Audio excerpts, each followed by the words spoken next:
তাসনিম আপা, হ্যালো। আসসালামু আলাইকুম, ভালো আছেন? ওয়ালাইকুম সালাম তাসনিম আপা। ভালো আছেন? আছি আলহামদুলিল্লাহ। আপনি কেমন? এই তো আলহামদুলিল্লাহ ভালো আছি। স্টার লাইফস্টাইলের এটা একটা নতুন মাল্টিমিডিয়া উদ্যোগ। এটার নাম হচ্ছে লাইফস্টাইল টকিং। এবং এখানে আমরা যা করছি সেটা হচ্ছে খুব গুরুত্বপূর্ণ বিষয় নিয়ে আমরা আলোচনা করি এক্সপার্টদের সাথে। তো বিভিন্ন সময় বিভিন্ন বিষয় নিয়ে কথাবার্তা হয়। আমাদের গত পূর্বে গিয়েছিল আপনার ব্যাংকিং টিপস নিয়ে, তারপর আপনার পার্সোনাল বাজেটস নিয়ে।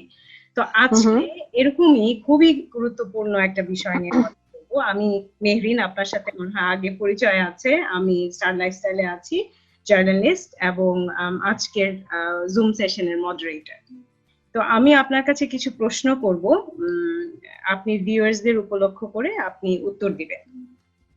এবং আজকের টপিক নিশ্চয়ই। হচ্ছে নিউট্রিশন। তো তাসনিম আপা, আপনার পরিচয়টা যদি আপনি নিজেই দিয়ে দিতেন তাহলে আমাদের ভিউয়ার্সদের জন্য খুব হেল্পফুল হতো। থ্যাংক ইউ মারিন আপা, thanks to daily star lifestyle চমৎকার একটি প্রোগ্রামে আমাকে ইনভাইট করার জন্য। আমি চৌধুরী তাসনিম হাসিন, চিফ ডায়েটিশিয়ান হিসেবে কর্মরত আছি ইউনাইটেড হসপিটালে। জি, আপনাদের সাথে ডেইলি স্টার আপনার আরেকটা কলামিস্ট হিসেবে পরিচয় আছি। আছে, সেটা হচ্ছে যে আপনি আমাদের রেগুলার কলামনিস্ট। স্টার লাইফস্টাইলের রেগুলার আপনি নিউট্রিশন নিয়ে লেখালেখি করেন। আমাদের পরিচয় সেভাবে অনেক আগে থেকে। সো এখন আমাদের যেহেতু সময় অনেক স্বল্পতা থাকে, এই জুম সেশন তো আর সবসময় সারাক্ষণ চলবে না। সো আমরা আমাদের প্রশ্ন উত্তর পর্বে চলে যাই। তাসনিম আপা, এখন দুইটা জিনিস আমাদের জন্য খুবই ইম্পর্টেন্ট। এক হচ্ছে এখন তো প্যান্ডেমিক চলছে, আর দ্বিতীয় হচ্ছে সামনে আবার কোরবানি। তো প্রসঙ্গ মতো আমরা এই বিষয় নিয়েই কথা বলবো। তো এখন ব্যাপারটা হচ্ছে, প্রথমে শুরু করি আমাদের কোভিড-19 নিয়ে। এখন কোভিড-19 নিয়ে যে প্রশ্ন আমাদের কাছে ভিউয়ারদের থেকেও এসছে, আমাদের নিজেরও ছিল, সেটা হচ্ছে কোভিড-19 এর আপনার নিউট্রিশন। যেমন ধরেন আমাদের ইমিউনিটিটাকে আমরা সব জায়গায়, মিডিয়াতে সব জায়গায় বলা হচ্ছে যে আপনারা ভালো খাবার খাবেন, ইমিউনিটিটাকে অনেক স্ট্রং করে রাখবেন, বুস্ট করতে হবে। হ্যাঁ, বুস্ট করতে হবে আমাদেরকে। তো সেইভাবে আমি প্রশ্ন রাখছি আপনার কাছে যে এইটাকে যদি আপনি একটু এক্সপ্লেইন করতেন, আমরা কিভাবে আমাদের ইমিউনিটিটাকে বুস্ট করতে পারি, কি খেলে আমাদের আসলে ইমিউনিটিটা কতটা প্রয়োজন এই ভাইরাসটাকে সাথে ট্যাকেল দেওয়ার জন্য, ফাইট করার জন্য। সো এই ব্যাপারে যদি আপনি কিছু বলতেন। সুন্দর একটি প্রশ্ন করেছেন মারিন আপা। আমরা তো সবাই জানি এই অজানা ভাইরাসের আক্রান্তে আমরা সবাই থমকে গেছি বিশ্বের সাথে। কোভিড-19 যার সাথে পরিচয় কিন্তু আমাদের 6 মাস। 6 মাস হলো ভাইরাসটাকে আমরা জেনেছি। সো এই সময়টা আমাদের খুব শর্ট সময়, প্রপার একটা রিসার্চ করে এই ভাইরাসের ট্রিটমেন্ট অথবা তার ভ্যাকসিন এগুলো সম্বন্ধে একটা কনক্রিট ডিসিশনে আসা, যে কারণে আমরা আসলে এখনো আসতে পারিনি। তবে একটা জিনিস কিন্তু প্রুভেন, সেটা হচ্ছে যে আমাদের ইমিউনিটি পাওয়ার যদি স্ট্রং থাকে তাহলে যে কোনো ভাইরাস বা ব্যাকটেরিয়ার অ্যাটাক থেকেই আমরা নিজেদেরকে সেভ করতে পারবো। আর যদিও বা ইফেক্টেড হয়েও যাই, তাহলেও ইফেক্টের অ্যাডভার্স ইফেক্টটা কম হবে, খুব একটা অ্যাডভার্স কন্ডিশনে হয়তো যাবে না। তো এক্ষেত্রে চলে আসছে যে ইমিউন সিস্টেমটাকে আমরা কিভাবে বুস্ট করতে পারবো। তো প্রথমে আমি ভিউয়ারদের বলতে চাই যে ইমিউন সিস্টেম কিন্তু আসলে একদিনে বুস্ট করা সম্ভব না। তো তারপরও আমরা এই কোভিড-19 আমাদের আক্রমণ করার পরে আমাদের জার্নি শুরু থেকেই বারবার বলার চেষ্টা, ভিউয়ারদের কাছে আমাদের মেসেজ পৌঁছানোর চেষ্টা করছি যে আজকে থেকে যদি আমরা একটা ইমিউন বুস্টিং ডায়েট শুরু করি, তাতেও কিন্তু উইদিন আ মান্থ আমরা সেটার একটা গুড রেজাল্ট পেতে পারি। তো এক্ষেত্রে প্রথমেই আমি ক্যাটাগরিক্যালি বলতে চাচ্ছি যে WHO কিন্তু কিছু রিকমেন্ডেশন দিয়ে দিয়েছে ফর কোভিড-19। WHO রিকমেন্ডেশনস গুলো আমাদের ফলো করা খুব জরুরি। এখানে প্রথমেই আসছে ফ্লুইডের কথা। WHO খুব সিনসিয়ারলি বলেছে যে কোভিড-19 এর জন্য আমাদের রিহাইড্রেশন মেইনটেইন করা খুব ইম্পর্টেন্ট, অর্থাৎ কোনোভাবেই ডিহাইড্রেশনে যাওয়া যাবে না।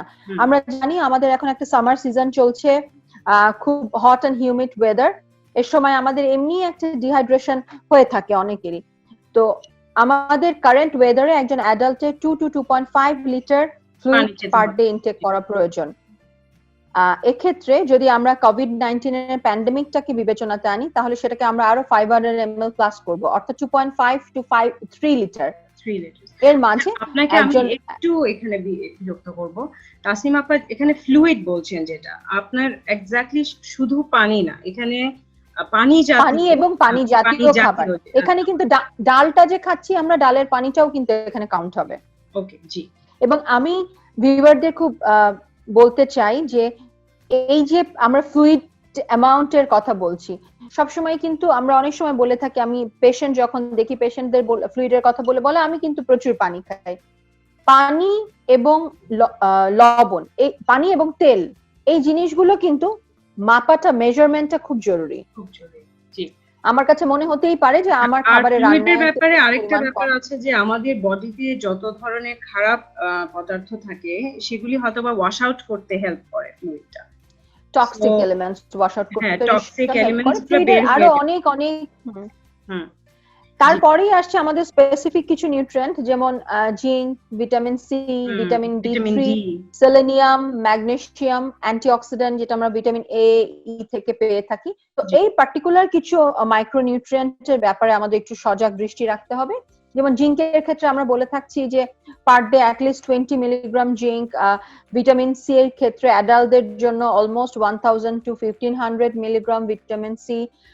ভিটামিন ডি3, যেহেতু এখন ম্যাক্সিমাম অ্যাডাল্টরা আমরা সোশ্যাল ডিস্টেন্সিং মেনটেন করার জন্য সূর্যের আলো নিতে বাইরে যেতে পারছি না, তো অবশ্যই লক্ষ্য রাখতে হবে at least 2000 international unit vitamin D3 যেন তার ডেইলি ইনটেক হয়।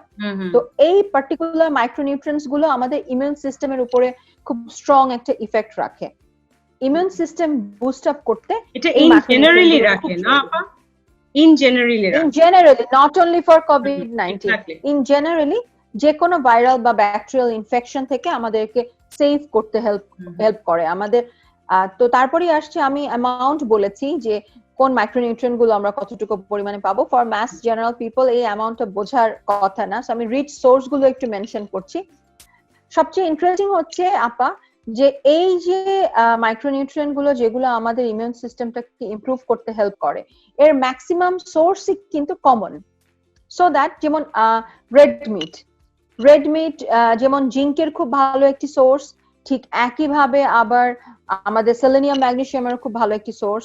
সো এরকম কিছু স্পেসিফিক ইস্যুস আছে, যেমন জিঙ্কের ক্ষেত্রে red meat, spinach, organ meat, milk and milk product এবং সব পালস অ্যান্ড লিগিউমস, সব রকম ডাল।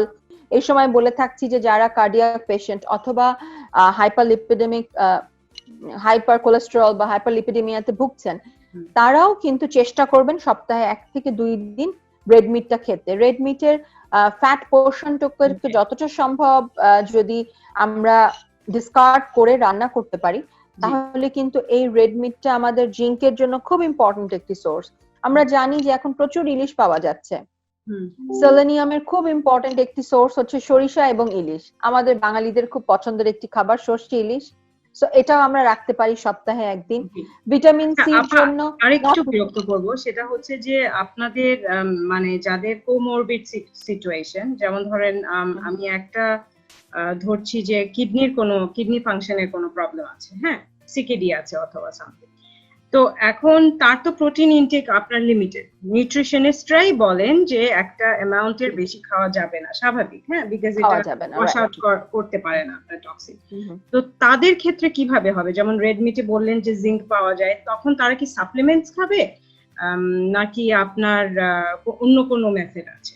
তাদের ক্ষেত্রে যেটা করতে হবে যে সিকেডি পেশেন্টদেরও কিন্তু আমরা একটা minimum amount of 30 to 40 gram protein provide করি পার ডে। তো সেই প্রোটিনটাই হয়তো উনি, যেহেতু ওনার প্রোটিনের অ্যামাউন্টটা কম, উনি রেড মিট থেকে নেওয়ার চেষ্টা করবেন rather than other fish and chicken currently এই সময়টার জন্য। এবং অবশ্যই কোমরবিড সিচুয়েশনে আমরা সবার আগে বলছি যে সেটা সিকেডি হোক, রেনাল ডিসফাংশনিং হোক, অথবা ডায়াবেটিস হোক, অথবা হাইপারটেনশন হোক, তাদেরকে সবার আগে লক্ষ্য রাখতে হবে যে তার এই কোমরবিড ডিজিজটা যাতে একদম কন্ট্রোলে থাকে, কমপ্লিট কন্ট্রোলে থাকে। কারণ দেখা যাচ্ছে যে ম্যাক্সিমাম ক্ষেত্রেই পেশেন্টরা ঘরে থেকে ভালো হয়ে যাচ্ছেন, একটু সিভিয়ার ক্রিটিক্যাল কন্ডিশন হয়ে যাচ্ছে যাদের কোমরবিড কন্ডিশন আছে, এবং সেটা আনকন্ট্রোল, নট নেসেসারিলি ভিউয়ারদের ভয় পাওয়ার কারণে, তাদের অতটা রিস্কি, এক্স্যাক্টলি ডায়াবেটিস আর থাকলেই যে সমস্যা হবে বা কিডনির সমস্যা এক্স্যাক্টলি, থাকলেই যে নট অনেক এমন নেসেসারিলি পেশেন্ট আমরা, আমরা হ্যাঁ, পেয়েছি এক্স্যাক্ট কোভিড পজিটিভ হয়েছে, তারপরও মানে তারা তারপরেও তারা সার্ভাইভ করছে নাইসলি এবং সেটাকে ভালো আছে, ওভারকাম করে অনেকেই চলে ভালো এসেছে। আছে। সো এই ব্যাপারে স্ট্রেস না করে আমরা চেষ্টা করব যাতে করে আমাদের ইমিউনিটিটা আমরা স্ট্রং করতে পারি নিউট্রিশনের দ্বারা। ভিটামিন সির জন্য আমার একটা ইম্পর্টেন্ট মেসেজ আছে যে আমাদের অনেক সময় ধারণা যে শুধুমাত্র লেবু থেকে বা কমলা মালটা থেকে আমি ভিটামিন সি পাচ্ছি, actually it's not like that. সবচেয়ে রিচ সোর্স ভিটামিন সির আমাদের দেশি ফল, যেগুলো এখন খুব বেশি অ্যাভেলেবল, পেয়ারা, আমলকি, লটকন, কিছুদিন পরে চলে আসবে আমরা, কামরাঙা, এমনকি কিছু ভেজিটেবলস যেমন করলা, কাঁকরোল, জাম, ফলের মধ্যে আরো এখন আমের সিজন চলছে, which is a very rich source of vitamin C. Apart from all this, অনেক সময় দেখা যাচ্ছে যে বাসায় কোনো সাপোর্টিং হ্যান্ড নেই যে বাইরে গিয়ে বাজার করে নিয়ে আসবে। স্পেশালি আমাদের দেশে অনেক এলডারলি পিপল আছেন যাদের হয়তো ছেলেমেয়েরা বাইরে থাকেন, সোশ্যাল ডিস্টেন্সিং এর কারণে তারা রেগুলার ফ্রেশ ফ্রুটস বা ভেজিটেবলস ইনটেক করতে পারছেন না। তাদের জন্য বলছি ভিটামিন সির আরেকটা ইম্পর্টেন্ট সোর্স হচ্ছে স্প্রাউটেড লিগিউমস, অর্থাৎ অঙ্কুরিত ছোলা যেটাকে বলি আমরা। ছোলাটা আমরা জাস্ট যে রমজান মাস শেষ করলাম, সবাই আমরা ছোলা খেতে হ্যাবিচুয়েটেড। ছোলাটাকে আমরা কিভাবে প্রসেস করি, সাধারণত আমরা ভিজিয়ে রাখি, দেন এটাকে বয়েল করে আমরা যে যার মতো করে এটাকে প্রসেস করে খাই। এই ভিজিয়ে রাখা ছোলাটাকেই যদি আমরা আরেকটু এক রাত ফ্রিজারে রেখে দিই অথবা ভেজা কাপড়ে ঢেকে রাখি, তাহলে কিন্তু দেখা যায় একটা রুট লাইক হোয়াইট একটা গ্রোথ চলে আসে ছোলার ভেতরে, যেটাকে আমরা বলি অঙ্কুরিত ছোলা। এই অঙ্কুরিত ছোলা কিন্তু ভিটামিন সির খুব রিচ একটি সোর্স। এক্ষেত্রে নট নেসেসারিলি যে আমরা প্রতিদিন যদি বা সপ্তাহে প্রতিটা দিনই যদি এই ফ্রেশ ফ্রুটসটা অ্যাভেল না করতে পারি, তাহলে কিন্তু অন্তত ছোলাটা আমরা রাখতে পারি। স্পেশালি যাদের কিডনিতে কোনো প্রবলেম নেই বা লিগিউমস বা ছোলা জাতীয় খাবার খেতে যাদের কোনো সমস্যা নেই, তারা ছোলাটা রেগুলার রাখতে পারে। আর ভিটামিন ডি3 এর জন্য তো আমরা জানি সকাল 10টা থেকে বিকেল 3টা পর্যন্ত অন্তত 15 থেকে 20 মিনিট সূর্যের আলো, সানলাইট, রোদ কিন্তু না, সানলাইটে নিজেকে রাখলেই দ্যাট ইজ গুড এনাফ। আচ্ছা আপা, ওই যে এক্সারসাইজের ব্যাপারে একটু বলবেন।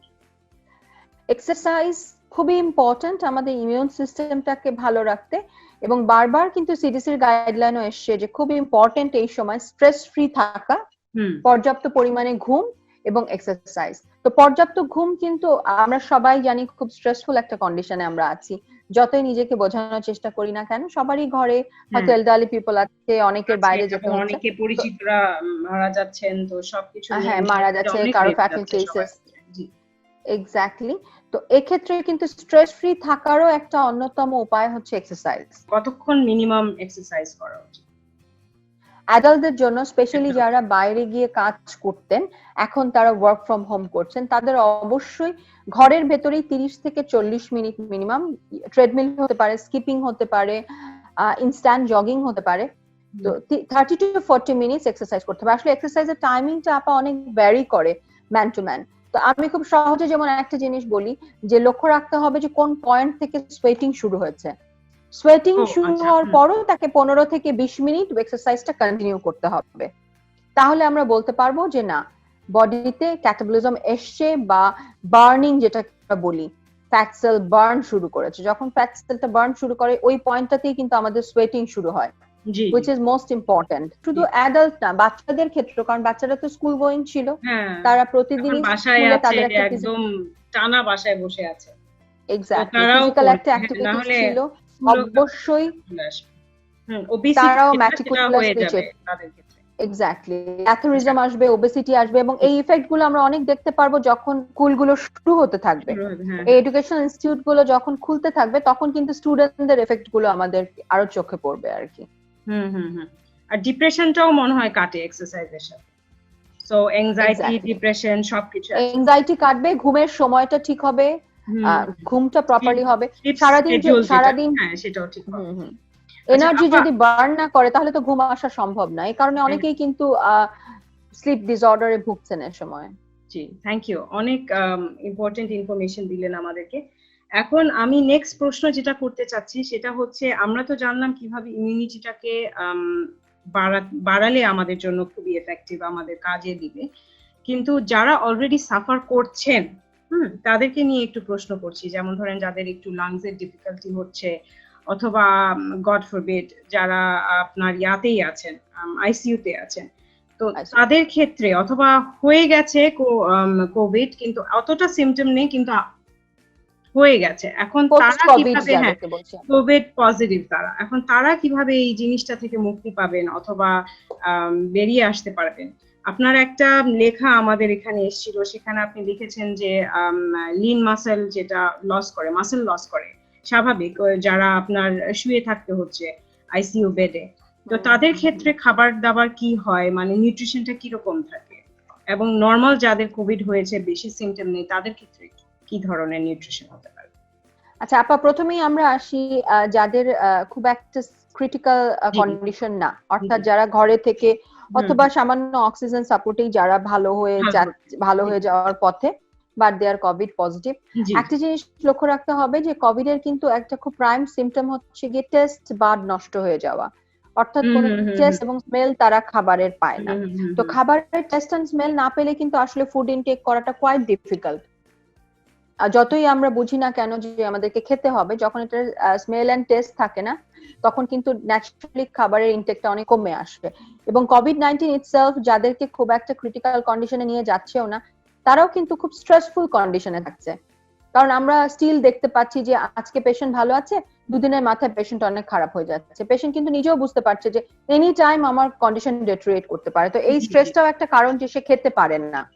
এক্ষেত্রে অবশ্যই লক্ষ্য রাখতে হবে যে কোভিড যারা পজিটিভ একটু হাই কনসেন্ট্রেটেড ক্যালোরিক খাবার খাবে, যে অল্প খাবারের মধ্যে যেখানে ক্যালোরির পরিমাণ বেশি, যেখানে প্রোটিনের পরিমাণ বেশি। সে লাইক উনি যদি ডায়াবেটিক পেশেন্ট না হন তাহলে অবশ্যই একটু সুগার সিরাপ, প্রোটা খাবারে একটু সুগার সিরাপ অ্যাড করার চেষ্টা করবে, বাট টেবিল সুগার না, টেবিল সল্ট না, মানে একদম র সুগার না। ফ্রুটস, হানি এইসব সোর্স থেকেও আমরা যে কার্বোহাইড্রেটটা পেয়ে থাকি, এবং প্রোটিনটার উপরে সবচেয়ে বেশি এমফাসাইজ করছি আমরা এই সময়, কারণ বডি খুব শক্তিশালী একটি ভাইরাসের সাথে ফাইট করছে। এই ফাইটিং এ ম্যাক্সিমাম বডি একটা ক্যাটাবলিক স্টেটে যাচ্ছে।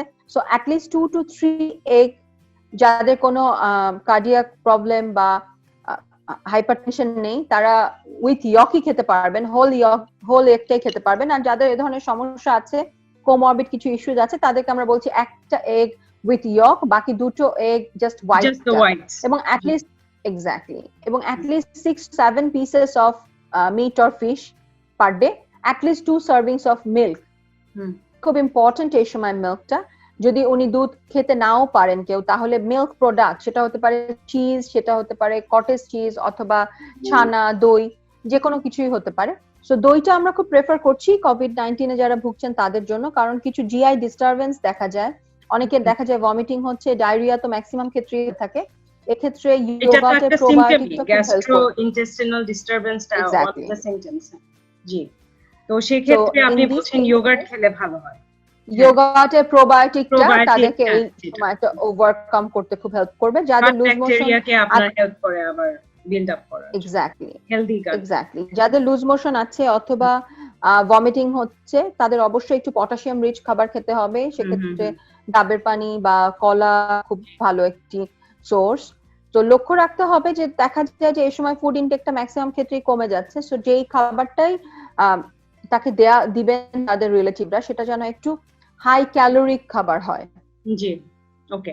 তো যেমন ফ্রুটস এর ক্ষেত্রে আমরা সিলেক্ট করব ব্যানানা বা ম্যাঙ্গো, এই ধরনের একটু হাই ক্যালোরিক ফ্রুটস। এর পাশাপাশি ট্রান্স ফ্যাটটাকেও আমাদের অ্যাভয়েড করতে হবে। ট্রান্স ফ্যাটটা আমরা সাধারণত পেয়ে থাকি বেকারি ফুডস থেকে এবং ফ্রাইড আইটেম থেকে। তো খুব বেশি ফ্রাইড আইটেমটা আমি এই সময় ডিসকারেজ করছি। আর আপনি আরেকটু জানতে চেয়েছিলেন যারা আইসিইউতে আছে, নো ডাউট যাদের ইন্টেনসিভ কেয়ার ইউনিট সাপোর্ট লাগছে, সাধারণত দেখা যায় যে কোনো শ্বাসকষ্ট বা সিওপিডির পেশেন্টেরই পার ডে 300 to 600 ক্যালোরির একটা ডেফিসিট আসে, যেহেতু তার ব্রিদিং এই কন্টিনিউয়াস অনেক ক্যালোরি খরচ হচ্ছে। নর্মাল একটা নন সিওপিডি পেশেন্টের থেকে, অর্থাৎ ক্রনিক অবস্ট্রাকটিভ পালমোনারি ডিজিজ যাদের আছে বা যাদের শ্বাসকষ্ট আছে, নিঃশ্বাস নিতে কষ্ট হচ্ছে, এই কারণেই তো আসলে আইসিইউ সাপোর্ট লাগছে কোভিড পজিটিভ পেশেন্টদের। তাদের এই ব্রিদিং এর জন্যই কিন্তু তাদের কিছু এক্সট্রা ক্যালোরি খরচ হচ্ছে। তো এক্ষেত্রে তাদেরকেও যারা NG2 ফিডিং এ খাচ্ছেন লক্ষ্য রাখতে হবে একইভাবে ফিডিংটা যাতে high caloric and high protein হয়। এবং অনেক সময় আমরা ইন্টেনসিভ কেয়ার ইউনিটে পেশেন্টদের কোন রকম ফিডিং অ্যাবজর্ব করার ক্ষমতা থাকে না, তখন আমরা তাদেরকে আইভি নিউট্রিশন দিয়ে থাকি, যেটা একদম কমপ্লিটলি সরাসরি ব্লাডে চলে যায়। সেক্ষেত্রেও আমাদের লক্ষ্য রাখতে হবে এটা যেন যতটা সম্ভব কনসেন্ট্রেটেড প্রোটিন যুক্ত হয়।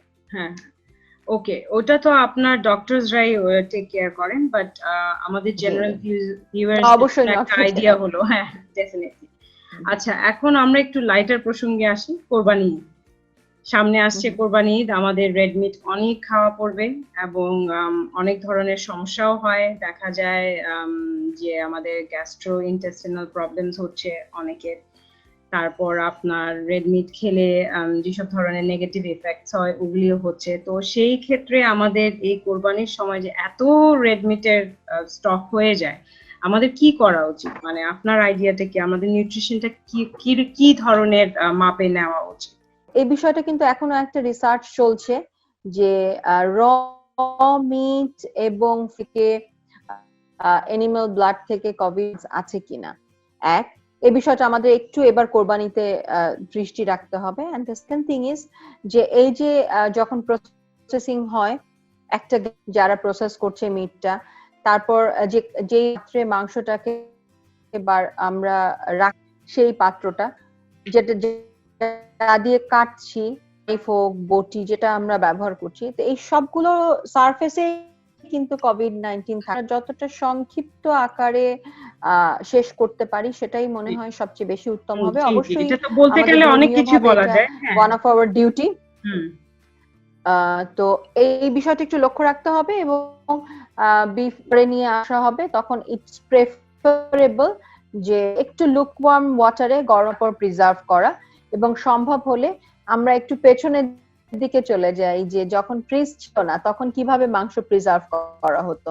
জাল দিয়ে মাংস দিয়ে ম্যাক্সিমাম পোর্শন অফ মিটটা ওভাবে প্রিজার্ভ করা হয়, অন্তত একবার একটু হিটে, যেটাকে আমরা জাল দেয়া বলি আর কি, জাল দিয়ে তারপর যদি আমরা ফ্রিজারে প্রিজার্ভ করি তাহলে কিন্তু আমরা একটু সেফ সাইডে থাকছি রিগার্ডিং কোভিড-19।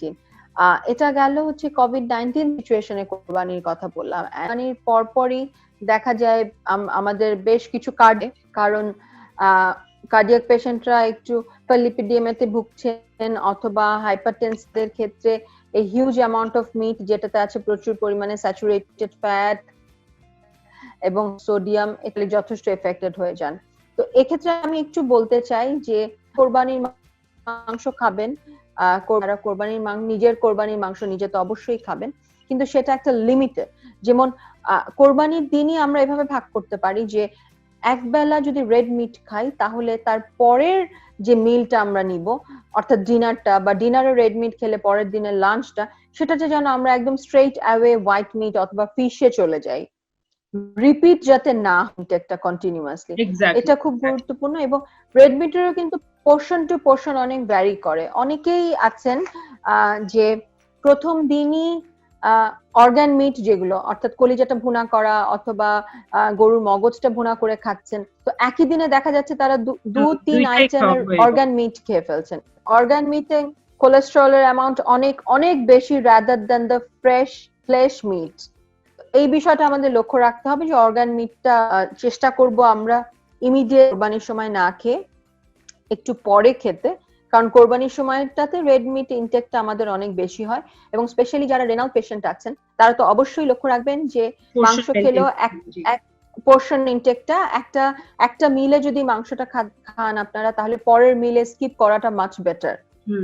আমি যেটা সবসময় রেনাল পেশেন্টদেরকে বলে থাকি যে প্রতিটা জিনিসই আপনারা টেস্ট করবেন, কিন্তু নেক্সট মিলে সেটাকে স্কিপ করে যাবেন। নেক্সট মিলটা হয়তো ভেজিটেবল দিয়েই উনি একটা মিল ইনটেক করে ফেলতে পারেন যদি একটা মিলে তার প্রোটিনের পরিমাণ বেশি হয়। তো এই বিষয়গুলো আমাদের লক্ষ্য রাখতে হবে। মাংস প্রিপারেশনের একটা ব্যাপার আছে, যখন আমরা মাংসটাকে প্রসেস করি তখন যতটা সম্ভব ভিজিবল ফ্যাট, এখানে একটু বলতে চাই মাটনের থেকেও কিন্তু বিফে কোলেস্টেরলের পরিমাণ বেশি। আমরা সবসময় মনে করি মাটনে ভিজিবল ফ্যাট বেশি, অর্থাৎ খাসিতে ভিজিবল ফ্যাট বেশি, তো এটা মনে হয় বেশি, কিন্তু আসলে কিন্তু কোলেস্টেরলের অ্যামাউন্ট বেশি হচ্ছে গরুর মাংসে। তো তারপর যতটুকু ভিজিবল ফ্যাট, এই ভিজিবল ফ্যাটটাকে যদি আমরা বাদ দিতে পারি, তারপর যাদের বাসায় একটু বয়স্ক ব্যক্তিরা আছেন তারা যদি মাংসটাকে রান্না করার আগে একটু বয়েল করে পানিটা ফেলে দিতে পারে তাহলেও, তবে এখানে একটা ইস্যুস আছে, এখানে ফ্যাটের পাশাপাশি অনেক জরুরি মাইক্রোনিউট্রিয়েন্টও চলে যায়, ড্রেইনড আউট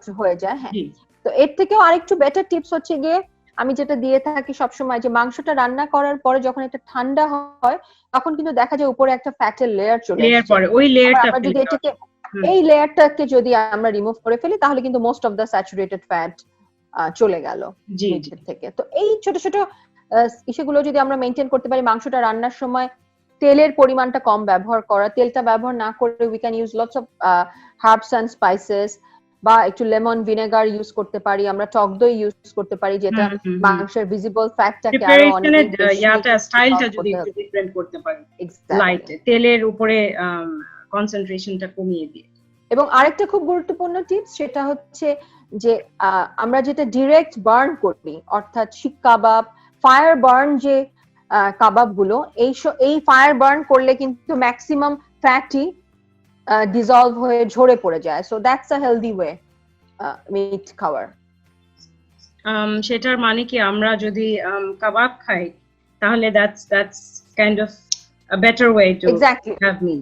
আমরা কাবাবটা কিন্তু ডুবো তেলেও ভেজে রান্না করতে পারি, আবার কাবাবটাকে আমরা অনেক সময় বার্নও করতে পারি। এক্স্যাক্টলি, তো ডিরেক্ট ফায়ারে যদি আমরা বার্ন করি তাহলে সেটা অনেক অনেক বেশি হেলদিয়ার হচ্ছে রাদার দ্যান তেলে ভাজা কাবাবের থেকে। সো আরেকটা লাস্ট প্রশ্ন করছি আপনার কাছে, সেটা হচ্ছে যে এই প্রিপারেশনের ব্যাপারটা। হ্যাঁ, এই আমরা তো গরু কাটছি, কাটার পরে হয়তো বা ক্লিনলিনেসটা ইজ ভেরি ইম্পর্টেন্ট, তারপর প্রিজার্ভেশন, মিট প্রিজার্ভেশনের ব্যাপারটা যেটা, তো আমরা আমি ঠিক এখন এক্সপার্টের ওপিনিয়ন, আপনার ওপিনিয়ন দরকার, যে আমাদের কি মিট থেকে কোনোভাবে কোভিড ছড়ানোর কোনো পসিবিলিটি থাকে, এবং ক্লিনলিনেসটা, প্রিজার্ভেশনটা ঠিক মতো করে প্রিজার্ভেশনটা কতটুকু ইম্পর্টেন্ট এবং কিভাবে করা যায়? প্রিজার্ভেশনটা খুব ইম্পর্টেন্ট ইন দ্যাট সেন্স, আমরা সবাই জানি, বারবারই বলা হচ্ছে সিডিসি গাইডলাইনে যে রেফ্রিজারেটর একটা সোর্স কোভিড-19 এর, কজ অফ যে টেম্পারেচারটা ফ্রিজার বা রেফ্রিজারেটর মেইনটেইন করে সেটা খুব অনুকূল একটা পরিবেশ কোভিড-19 এর জন্য। তো ওয়ান্স যদি কোনো একটা কন্টেইনার বা কোনো একটা ফুডকে বেস করে কোভিড-19 আপনার ফ্রিজারে ঢুকে যায় তাহলে কিন্তু আপ টু 14 ডেজ সেটা সেখানে স্টে করতে পারবে।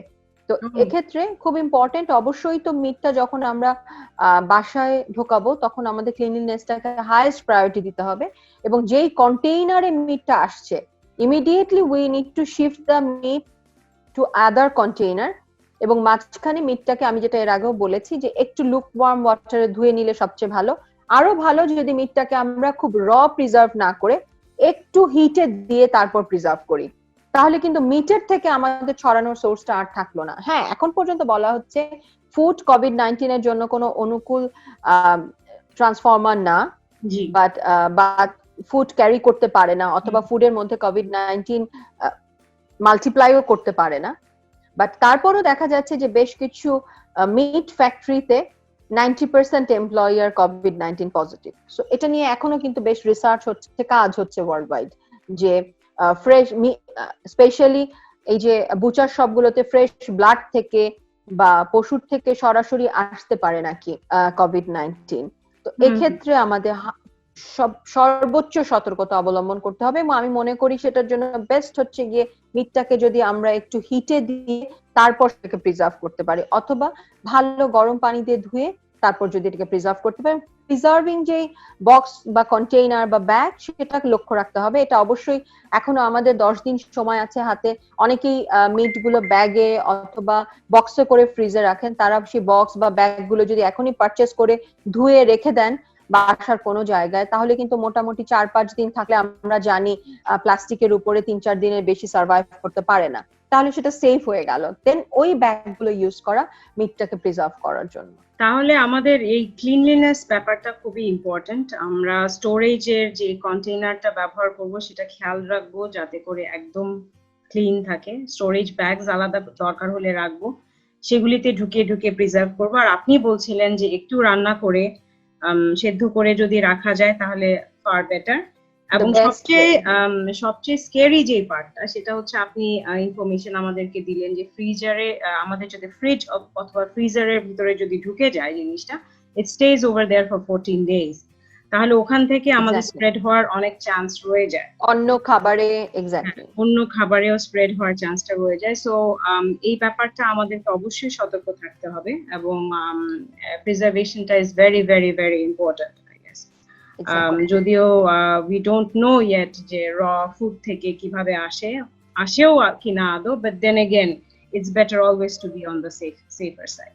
এক্স্যাক্টলি, এবং আমাদের সাবকন্টিনেন্টে খুব দেখা যাচ্ছে, বাংলাদেশ এবং ইন্ডিয়াতে বেশিরভাগ ক্ষেত্রে, যে বাসার যে হাউসওয়াইফ বা হোম মেকার যিনি ফ্রিজটা কন্ট্রোল করছেন, বাজার কন্ট্রোল করছেন, এবং এগুলো সব ম্যানেজমেন্টের দায়িত্বে যিনি আছেন, তিনি এফেক্টেড হচ্ছেন, এবং তার থ্রুতেই ভাইরাসটা ঢুকে যাচ্ছে পরিবারের অন্য সদস্যদের মধ্যে। সবাই ইভেন প্রত্যেকেই যদি মেইনটেইন করেন সোশ্যাল ডিস্টেন্সিং, অথবা কেউই হয়তো বাইরে যাচ্ছে না, তারপরেও দেখা গেল এটা কিন্তু একটা লক্ষণীয় বিষয়। কারণ হচ্ছে অনেকেই দেখা যাচ্ছে যে ফ্যামিলিতে ওনারা বেরই হচ্ছেন না বাসা থেকে, তারপরেও হচ্ছে কোনো না কোনো ভাবে। সো এখন পর্যন্ত সাসপেক্ট করা হচ্ছে যেটা মেইন সোর্স হচ্ছে বাজারের ক্যারিয়ার বাজার। হ্যাঁ, বাজার নিয়ে আসার পর বাজারের এই ধোয়ার ব্যাপারটা, এই যে ফ্রুটস অথবা আমরা যে ফুড নিয়ে আসি, সেটা কতক্ষণ অবশ্যই সময় গ্লাভস ইউজ করতে হবে, এবং স্পেশালি কোরবানির সময় আমার সরি এটা একটু মিস হয়ে গিয়েছিল আমার, ফ্রুটস ভেজিটেবলস এবং ফ্রুটস এন্ড ভেজিটেবলস এর ক্ষেত্রে আমরা সাধারণত বলে থাকি লুকওয়ার্ম ওয়াটারে 1 চামচ ভিনেগার অথবা 1 চামচ লবণ অ্যাড করে, যেমন 5 লিটার পানিতে আমরা 1 চামচ লবণ বা 1 চামচ ভিনেগার অ্যাড করতে পারি, তাতে 40 মিনিটস সোক করে রাখতে হবে, বাট কমপ্লিটলি ডুবে থাকবে মাছ, সবজি এবং ফলটা, এবং মাছ মাংসের ক্ষেত্রে সেটা 1 থেকে 1.5 ঘন্টা। মাছ মাংসের ক্ষেত্রে আমাদের একটু বেশি, 1 থেকে 1.5 ঘন্টা যদি আমরা একটু পানিতে ভিজিয়ে রাখতে পারি, লবণাক্ত পানি হলে বেশি ভালো, তাহলে কিন্তু নট অনলি যে কোনো ব্যাকটেরিয়াল বা ভাইরাল ইসে যদি থাকে, বা কোনো হরমোনস যদি ইউজ করা হয়, কোনো প্রিজারভেটিভস যদি ইউজ করা হয়, কোনো কালার যদি ইউজ করা হয়, তাহলে কিন্তু এক্সট্রা যে হরমোনস ব্যবহার করা হয় সেগুলিও ওয়াশ অফ হয়ে যাবে। সো ইটস অ্যাকচুয়ালি 70% বের হয়ে আসে। at least 70%. That's a lot actually. এবং এই কাজগুলো যিনি করবেন তিনি বেটার গ্লাভস পরে করবেন, এবং কোরবানি এই কমপ্লিট কাজটা শেষ করার পরে অবশ্যই উনি ড্রেস চেঞ্জ করে ডিসইনফেক্ট নিজে ডিসইনফেক্ট করবেন, মানে হচ্ছে শাওয়ার প্রপারলি, মানে ক্লিন থাকতে হবে বেসিক্যালি। সবার সাথে মেশার আগে, সবার সাথে কথা বলার আগে ইটস রাদার যে উনি আবার ক্লিন হয়ে যান, ডিসইনফেক্ট হয়ে তারপর গিয়ে বাসার বাকিদের সাথে। এক্স্যাক্টলি, এবং কিচেনে যারা কাজ করেন আমি তাদের জন্য বলছি, চেষ্টা করবেন কাজের ফাঁকেই কিচেনে at every half an hour পর পর একটু সাবান দিয়ে হাত ধুয়ে ফেলতে। হয়তো আপনার হাতটা পরিষ্কারই আছে, তারপর যেহেতু আপনি র মিট, ফিশ, ভেজিটেবলস এগুলো হ্যান্ডেল করছেন, একটু পর পর হাত ধুয়ে ফেললেই সবচেয়ে সেফ। জি জি, মানে বাসার সবাইকে এটা আপনার আমাদের একটা মানে হ্যাবিটের মধ্যে নিয়ে আসতে হবে যে আমাদের হাতটা সবসময় ধোয়া থাকতে হবে, আমাদের ক্লিন থাকতে হবে, স্যানিটাইজ থাকতে হবে, খাবার আসলে সেগুলি ধুয়ে আমাদের ফ্রিজের মধ্যে রাখতে হবে। সো এই জিনিস আমরা জানি এখন আমাদের কমিউনিটি ট্রান্সমিট হয়ে গেছে, সো যতই আমরা সাবধানে থাকি না কেন, ঘরে কোথাও না কোথাও কোনো না কোনো সোর্স থেকে ভাইরাস ঢুকবেই। তো ভাইরাস ঢুকলেই যে আমরা আক্রান্ত হব তা তো না, এই ভাইরাসটা আমাদের চোখ, নাক, মুখ দিয়ে এন্টার করতে হবে বডিতে। আমরা যদি মুখে হাত না দেই এবং হাতটা যদি সবসময় ক্লিন রাখি, তাহলে তো আমরা ইজিলি অ্যাটলিস্ট সারফেস সোর্স থেকে নিজেদেরকে সেফ রাখতে পারবো। এবং ম্যান টু ম্যান সোর্স থেকে সেফ রাখার জন্য তো সোশ্যাল ডিস্টেন্সিং এবং মাস্ক ব্যবহার এগুলো করতে হবে। জি জি, ধন্যবাদ তাসনিম আপা, ধন্যবাদ আপনার সময়ের জন্য। অতি জরুরি কিছু ইনফরমেশন আমাদেরকে দিয়েছেন, আমাদের ভিউয়ার্সদের জন্য, আমাদের সকলের জন্য। এই নিউট্রিশনের ব্যাপারটা খুবই খুবই ইম্পর্টেন্ট এখন, প্লাস হচ্ছে সামনে যেহেতু কোরবানির ঈদ, আরো বেশি ইম্পর্টেন্সটা বেড়ে যাচ্ছে। সো এই কমিউনিটি স্প্রেডটা যেন আর না বাড়ে, আমরা চেষ্টা করছি, আমাদের সকলের আপনাদের হেল্প লাগবে, এবং আপনারা এক্সপার্ট দেখে আমাদেরকে জানিয়েছেন। Thank you for all your help, thank you for attending our session, আজকের লাইফস্টাইল টকিজে আসার জন্য ধন্যবাদ। আমি মাহরিন আপা, জি থ্যাংক ইউ। আমি আমাদের ভিউয়ার্স সকলকে বলতে চাই যে লাইফস্টাইল টকিজ প্রথম দিকেই বলেছি একবার আমাদের নতুন মাল্টিমিডিয়া একটা উদ্যোগ, এবং এখানে আমরা অনেক ইম্পর্টেন্ট কিছু বিষয় নিয়ে সবসময় ডিসকাশন করব, এবং এসব কি আপনাদের সাজেশনস আমাদেরকে ইমপ্রুভ করাতে হেল্প করবে। অবশ্যই আপনারা আমাদের সকলকে জানাবেন যে কি বিষয় আমরা কথা বললে আপনারা মানে আপনাদের কি বিষয়ে প্রশ্ন আছে, আমরা সেই বিষয়ে এক্সপার্টস নিয়ে আসবো আমরা, এবং প্যানেল সৃষ্টি করে কথাবার্তা বলবো। সো এইসব ইনফরমেশন দেওয়ার জন্য আপনারা আমাদেরকে lifestyleds@yahoo.com এ মেইল করবেন। আমরা আপনার চেষ্টা করব সেই বিষয়ে আমরা এই জুম ডিসকাশনস গুলো করতে। ধন্যবাদ তাসনিম আপা, ধন্যবাদ সবাইকে আজকের সেশনটাকে অ্যাটেন্ড করার জন্য। Thank you.